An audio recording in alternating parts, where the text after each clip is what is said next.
In 2 Samuel chapter 5, some significant events take place in the life of David.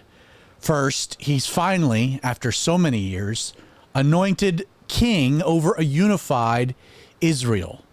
One of his first acts is to relocate the capital city from Hebron, which is where he had been positioned there in Judah, north to a city that had been elusive for years and years and years, in fact, centuries, the city of what would become Jerusalem. So David goes in and he conquers the city and he makes Jerusalem his capital. It's quite a story. You can read about it. There's a shaft that gets down to a spring. Joab crawls his way up. No one thought you could conquer the city. And yet Joab slips in and he opens the gates, and David completely routs the enemy. He takes it. He makes it his capital, the capital of Israel. And then he engages in these immediate building projects. They fortify the walls. There's infrastructure projects. This is the crown jewel now of David's unified empire. And you can imagine that during this season of life, these couple of years, as David is not just building enclaves and suburbs and a house for himself, but he's reflecting on all that God has done in his life. We're looking at Psalms that correlate to these different seasons of experience that David embarks upon, gaining insight into what's happening below the surface, down into his heart. I think there are two Psalms in particular that we can, with safely say are likely from this time period. We'll start with Psalms chapter 2. So the second Psalm, it opens, "Why do the nations rage, and the people plot a vain thing? The kings of the earth set themselves, and the rulers take counsel together against the Lord and against his anointed, saying, let us break their bonds in pieces and cast away their cords from us." David's thinking of this capital and his new unified empire, and how the nations around would look, how they would feel threatened, how they would even be envious. He notes, and there's a messianic element to this, he says at the end of verse 2, against the Lord and against his anointed. Note there's two different things happening within this particular verse that's worthy of your theological attention. He says against the Lord, capital L-O-R-D, so that's Jehovah, the unspoken name of God, God Almighty, God, what we would say in a triune sense, the Father. But then he also references a secondary character against the Lord and against his anointed, capital A, anointed. Implying that Jehovah, God, would have his anointed on the throne, speaking of precursor, foreshadowing to the reign of Jesus. Verse 4, "He who sits in the heavens shall laugh. The Lord shall hold them in derision," speaking of the enemies of Israel. "Then he shall speak to them in his wrath and distress them in his deep displeasure. Yet I have set my king on my holy hill in Zion. I will declare the decree. The Lord has said to me, you are my son. Today I have begotten you." Again, all this is messianic, foreshadowing a millennial reign. David establishing this city, the city of Jerusalem, but seeing how it would play out in future times for the purposes of God and the ultimate son of David, that being Jesus. "Ask of me," verse 8, "and I will give you the nations of your inheritance and the ends of the earth for your possession. You shall break them with a rod of iron. You shall dash them to pieces like a potter's vessel. Now therefore be wise, O kings. Be instructed, you judges of the earth. Serve the Lord with fear and rejoice with trembling. Kiss the Son, lest he be angry and you perish in the way, when his wrath is kindled but a little. Blessed are those who put their trust in him." We land on just the simple application. Blessed, happy, delighted, blessed are those who put their trust in Jesus. Are you one of those that put your trust in Jesus? Or has all the cares of this world and all the things that produce natural anxiety and worry robbed you of that joy you're to have in the Lord? Is God in control? And does Jesus love you? Then what do you have to worry? Trust in the Lord, and the person that trusts in the Lord, they're a blessed person. Their life is blessed. That doesn't mean you have a lot of money. It doesn't mean perpetual happiness. It's speaking to something much deeper than just happiness, joy.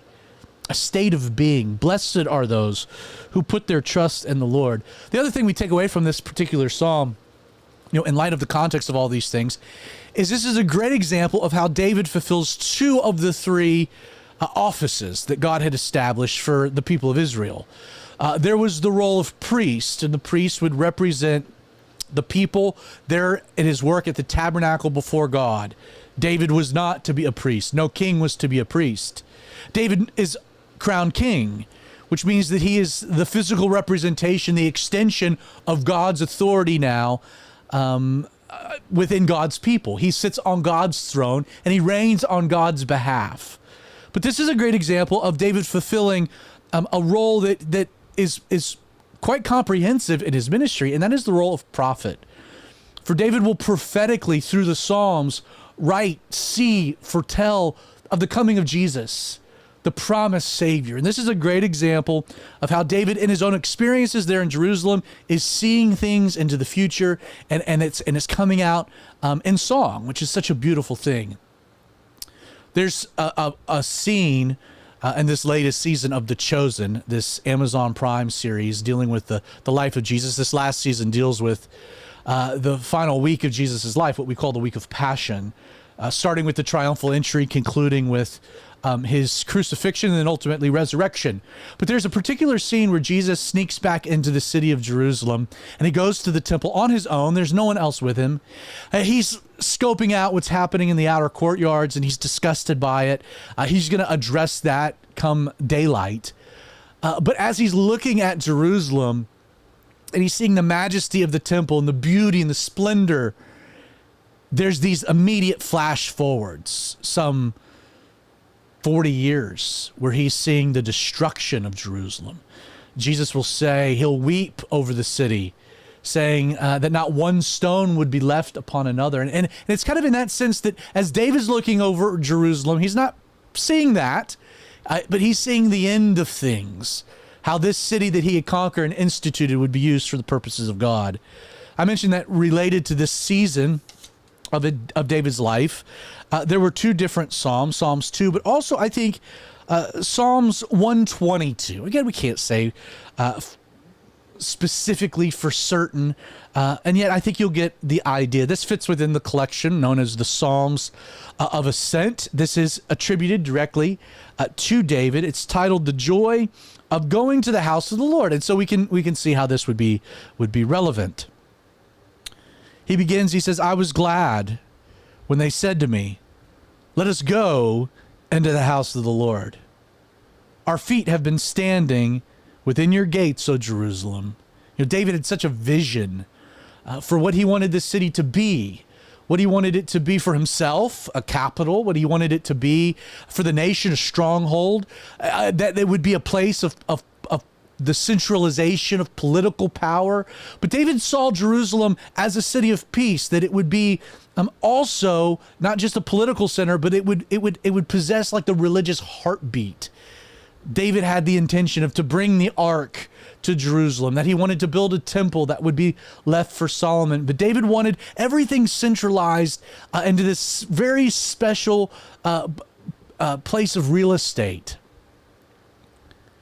Our feet have been standing within your gates, O Jerusalem. Jerusalem is built as a city that is compact together. And man, if you've ever been to Jerusalem, it doesn't take up a very large footprint. It is dense, highly populated, but you have people on top of people on top of people. And it was that way even back in Jesus's time, and probably going back even further in David's time. Again, David, it was a necessity for him to build out the city to create more and more space and more room there in the city itself.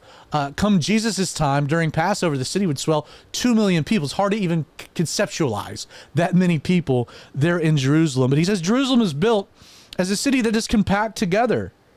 In a city that's compact, that's my greatest nightmare, by the way. I need space. I need lots of space. My first house, I was too close to the neighbors on each side, and I built my brother's lap. They called it the Great Wall of Snellville. It was like a 10-foot wooden fence on one side because I didn't want my neighbors to see into my backyard. I wanted a measure of privacy. Moving out to the country, we've got plenty of it. But again, cities are compact. People are living shoulder to shoulder. The idea here is that it's a city of community where the tribes of Israel go up, where they'll congregate, the tribes of the Lord, to the testimony of Israel, to give thanks to the name of the Lord. For thrones are set there for judgment, the thrones of the house of David. Again, Jerusalem, this religious, this political capital for Israel. And then there's this exhortation, which echoes throughout the centuries, even down into today. He says, pray for the peace of Jerusalem, which is such an interesting idea. Jerusalem is the city of peace, and yet David is saying, pray for the peace of the city of peace, and how there would not be much peace within that particular city, even as of today. May they prosper who love you. Peace be within your walls. Prosperity within your palaces. For the sake of my brethren and companions, I will now say, peace be within you. Because of the house of the Lord our God, I will seek your good. It's just a very powerful little song. Again, keep in mind, all of these psalms were songs, poetic, written in a different type of rhythm and beat, unique to Semitic languages. And yet there was musical accompaniment. How cool in a future day for us to be able to hear David sing the songs that he wrote. Again, these are the Psalms of Histories that correlate with our Harmony of the Histories series. We have been looking at, again, 2 Samuel chapter 5, David becoming king, taking Jerusalem to be the capital city. And these two Psalms, Psalms 2, Psalms 122, may be a reflection of what was going on in his heart during that season. If you enjoyed these studies, check out our website, calvary316.tv/histories. And you can get not only all of these Psalms, but you can get the Bible studies that they connect back to. God bless.